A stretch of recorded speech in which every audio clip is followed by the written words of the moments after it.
मेरा नाम आरव है और जो मैं तुम्हें बताने जा रहा हूँ हो सकता है तुम यकीन न करो। मैं खुद भी यकीन नहीं करता अगर ये सब मेरी अपनी आंखों के सामने न हुआ होता तो। ये बात पिछले साल की है। अक्टूबर का महीना था। पहाड़ों के बीच एक छोटा सा गांव है, धुलासर।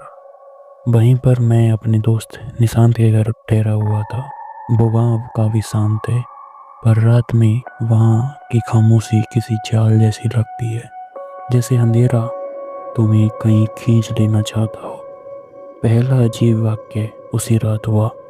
मैंने शांत के घर ऊपर कमरे में सो रहा था। कमरे की खिड़की बाहर जंगल की तरफ खुलती है, जहाँ से रात में बस पत्तों की सरसराहट सुनाई देती है। लगभग 2:30 बजे मेरी नींद में अचानक दम घुटने जैसा हुआ। मैं चौंक कर उठ बैठा और तभी मैंने नीचे आंगन में किसी की परछाई देखी। साफ साफ एक आदमी की परछाई। वो धीरे धीरे घर के दरवाजे के पास घूम रहा था। पहले तो मुझे लगा कि शायद निशांत होगा, लेकिन तभी कुछ अजीब हुआ। वो परछाई एक पल में लंबी होने लगी, जैसे किसी ने खींचकर उसका कद बढ़ा दिया हो, और फिर वो सरक कर दीवार के पीछे चली गई। मुझे लगा कि शायद नींद का असर है, लेकिन पूरा शरीर कांप रहा था। सुबह हुई तो मैंने निशांत को बताया। निशांत ने हंसकर बोला, अरे यार, तू तो शहर वाला है। यहाँ तो रात को बिल्ली कुत्ते भी इतने बड़े दिखाई देते हैं। पर उसकी आंखों में हल्की सी घबराहट थी। वो छुपाना चाह रहा था। मैंने सोचा यही खत्म, लेकिन असली खेल तो अगली रात शुरू हुआ।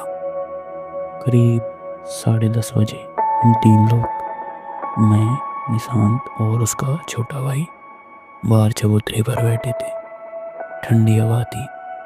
आसपास पूरा गांव सो चुका था। मैंने देखा कि कोई आदमी दूर सड़क पर खड़ा है, पूरा शरीर काला, चेहरा बिल्कुल फीका, जैसे धुंध में खोया हुआ। मैं उसे घूरता रहा और धीरे धीरे उस आदमी ने मेरी तरफ चलना शुरू कर दिया।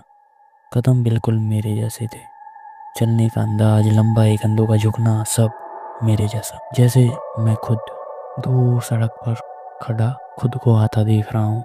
मैं हिल भी नहीं पाया। मेरे हाथ ठंडे पड़ गए। मेरे कानों में बस दिल की धड़कनों की आवाज़ थी। और ठीक उस समय निशांत का भाई चिल्लाया, भैया, वो आरब जैसा दिख रहा है। मैंने जैसे ही उसकी तरफ देखा, वो आदमी अचानक रुक गया और उल्टा मुड़कर इतनी तेजी से जंगल में दौड़ा जैसा इंसान नहीं दौड़ सकता। मैंने उस रात कुछ नहीं कहा, लेकिन अंदर ही अंदर मुझे समझ आ गया था कि ये कोई बहन नहीं है। जब से मैं यहाँ आया हूँ, मेरे साथ कुछ तो अजीब हो रहा था। उस रात के बाद मैं सो नहीं पाया। मैं जानता था कि वो चीज़ कोई साधारण चीज़ नहीं थी। वो मेरा रूप ले सकती थी, मेरी चाल, मेरी हाथ, यहाँ तक कि मेरा खड़ा होने का तरीका भी, सब कुछ। लेकिन सबसे बुरा अभी बाकी था। अगली रात लगभग 1:10 हुए थे। मैं ऊपर वाले कमरे में लेटा था। नींद नहीं आ रही थी। घर में सब सो चुके थे। बाहर अजीब सी ठंडी हवा चल रही थी, जैसे किसी ने अचानक तापमान गिरा दिया हो।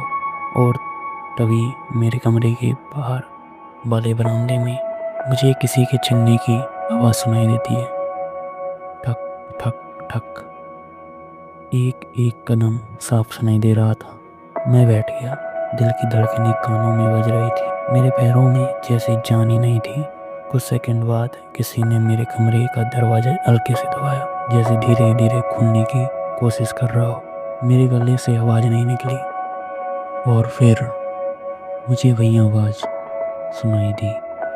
एकदम मेरी आवाज़। हाँ, दरवाजे की दूसरी ओर खड़ा था वो। मेरी आवाज़ में फुसफुसा कर बोला, आरव, दरवाज़ा खोलो।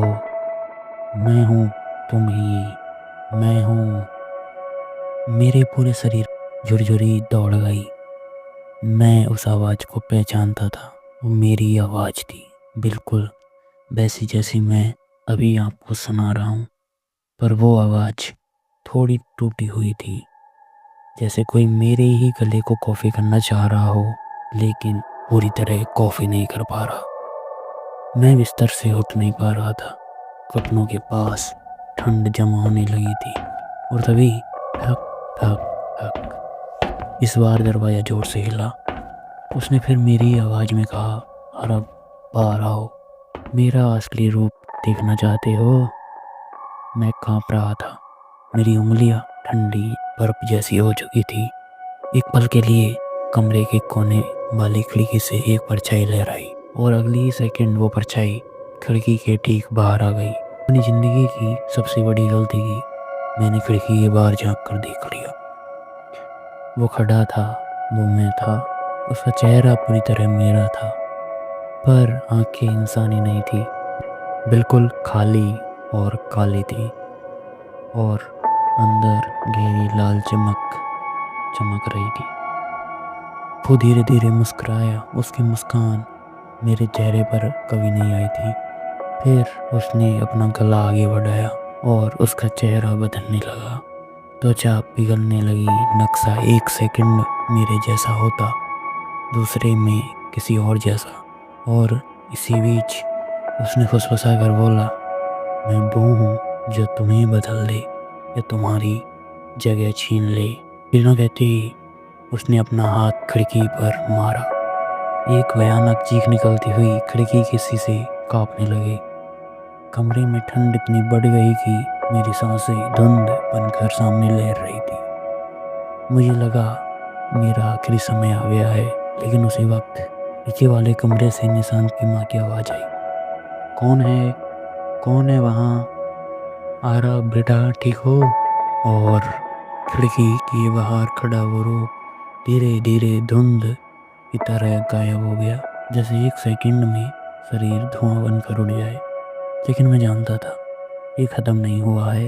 वो मुझे छोड़ने वाला नहीं था, क्योंकि उसे केवल मेरा रूप नहीं चाहिए था, उसे मेरी जगह चाहिए थी। अगली सुबह जब मैं नीचे उतरा, कुछ अजीब हुआ था। निशांत की माँ ने मुझे देखकर कहा, अरे बेटा, रात को तुम नीचे मेरे कमरे में क्यों आए थे? तुमने मेरे कमरे की खिड़की खोलकर बस खड़े खड़े मुझे देखते ही क्यों रहे? मेरे पैरों तले जमीन खिसक गई। मैं तो ऊपर, पूरा वक्त ऊपर बंद कमरे में था। मतलब वो प्रेत ही मेरी जगह बनकर नीचे उसके कमरे तक गया था। एक पल के लिए मुझे लगा कि अब कुछ भी मेरे नियंत्रण में नहीं है। पूरा दिन अजीब सा भी था। घर के आसपास की हवा भारी और डरावनी लग रही थी, जैसे कि किसी ने पूरे माहौल में कोई अनदेखा बोझ टांग दिया हो। रात हुई और इस बार मैंने तय किया कि मैं भागूंगा नहीं। मैं जानना चाहता था कि वो मुझे क्यों चुन रहा है। करीब 12:35 हुए थे। घर के बाहर की खिड़की पर कोई खड़ा था। मैंने खिड़की से देखा, वो मैं था। मेरे कपड़े, मेरी चाल, मेरे बाल, सब कुछ लग रहा था जैसे कि वो मैं ही हूँ। और इस बार उसका रूप बिल्कुल साफ था, जैसे उसने मेरी शरीर की हर बात कॉपी कर ली हो। धीरे धीरे वो घर की तरफ आने लगा, सीढ़ियाँ चढ़ते हुए, किसी इंसान की तरह नहीं, बल्कि ऐसे जैसे हवा उसे धकेल रही हो। मैं डर के बावजूद कमरे से बाहर निकला। मेरे कदम कांप रहे थे, पर मैं झुकने वाला नहीं था। सीढ़ियों के पास पहुंचकर मैंने अपनी आवाज़ धीमी करते हुए कहा, तो कौन है? वो रुका और नीचे से ऊपर अब मेरी तरफ देखकर मुस्कुराया। एक ऐसी मुस्कान जो मैंने कभी अपने चेहरे पर नहीं देखी थी। उसने कहा, मैं वही हूँ जो उन लोगों के रूप में जीता है जो खुद अपने डर से भागते हैं। मैं वो बन जाता हूँ जिन्हें अपनी परछाइयाँ भी नहीं पहचानती। मैंने कांपते हुए पूछा, तू मेरा रूप क्यों ले रहा है? उसका चेहरा धीमे धीमे पिघलने लगा, जैसे गर्म धातु बहने लगती है। और उसके नीचे से एकदम काली, लंबी, बिना नाक मुंह वाली शक्ल उभरी। उसके मुंह से सिर्फ एक आवाज़ निकली, क्योंकि तू ही वो है जिसे मैं बदल सकता हूँ। तो कमज़ोर है आरव, और मैं उन कमज़ोरों की जगह ले लेता हूँ। मैं पीछे हटने लगा, पर सीढ़ियों के आखिरी पायदान तक वो मेरे बिल्कुल पास आ गया था। उसकी गर्दन कंधे तक आकर रुक गई, बिल्कुल मेरी ऊंचाई। अब वो मेरे जितना ही था, या कहूँ मैं जितना। वो मेरी आंखों में देखकर बोला, अब तो सो जा और मुझे जीने दे। इतना कहना ही था कि अचानक पूरा घर हिलने लगा। लाइटें फ्लिकर करने लगी, खिड़कियाँ अपने आप बंद होने लगी। हवा में एक अजीब सी कराहट उठी। मैंने हिम्मत की और जोर से चीखा, तू मेरा रूप नहीं ले सकता, मैं जिंदा हूँ, मैं डरूंगा नहीं। ये मैंने बहुत घबराहट में कहा, और जैसे ही मैंने ये कहा, वो प्रेत को पता नहीं क्या हुआ, वो चीख पड़ा। उसका शरीर अचानक अपनी जगह कांपने लगा। उसे शायद पहली बार किसी ने ऐसा कहा था। वो पीछे हटकर दीवार से टकराया और एक काली परछाई बनकर ऊपर की तरफ भागा, और अगले ही पल खिड़की के बाहर अंधेरे में गायब हो गया। रात तो कट गई, पर नींद आज तक नहीं आई। वो गया या नहीं गया, मुझे नहीं पता। कभी कभी मैं आईने के सामने खड़ा होता हूँ तो मुझे ऐसा लगता है जैसे ये मुस्कान मेरी नहीं है। कभी डर लग रहा हो तो आईने में नज़र मत मिलाना, कहीं वो दर्पण वापस ना हो।